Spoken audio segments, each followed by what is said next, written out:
председател. Ни треба човек кој ќе обединува оваа раскарана држава. Ни треба човек со кој ќе се гордееме кога ќе не представува.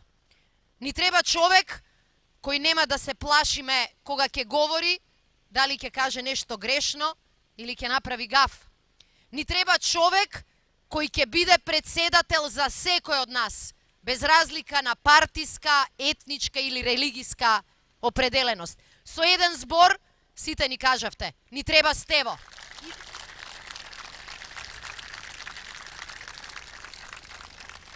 Ве повикувам на оваа нова понуда, на нашиот кандидат за председател, кој не е наш партиски кандидат, туку е кандидат на сите граѓани кои посакуваат добро на оваа држава, да им дадете шанса. Ни треба нова сила. Најдовме и нови и искусни луѓе. Ни треба ветер во едра. Ни треба ветер во нашиот грб. На 13 април таа порака ќе испратиме. Дека промените во Македонија тргна. И дека промените во Македонија ќе завршат со нова надеж за сите. Да живее Велес, да живее Македонија.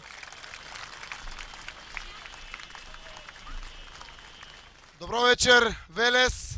Добро вечер, драги пријатели овде присутни. Добро вечер и по балконите и терасите.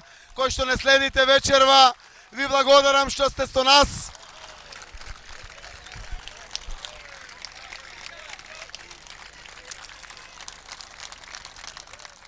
Го слушам премиерот зборува по митинзи, кои тоа луѓе стоеле позади Стево Пендаровски. Ај малку ние да кажеме кој тоа стои позади Ѓорги Иванов, оти него воопшто го нема во кампањата. Позади Ѓорги Иванов стои Ставревски, кој што ветуваше со брата рои 20.000 крави во Македонија.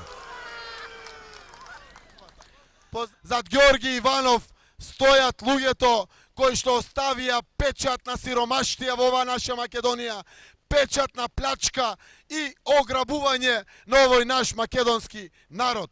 Такви луѓе стојат зад председател кој што им беше нем послушник токму ним.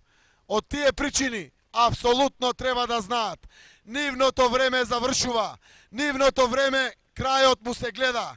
На 13 ќе најавиме, а на 27 ќе им кажеме збогум.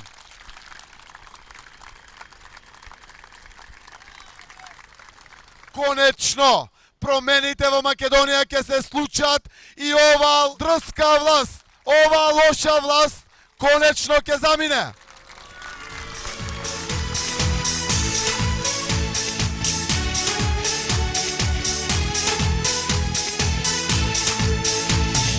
Ова земја заслужува да ја вратиме радоста. Ова е време за победа. Тука е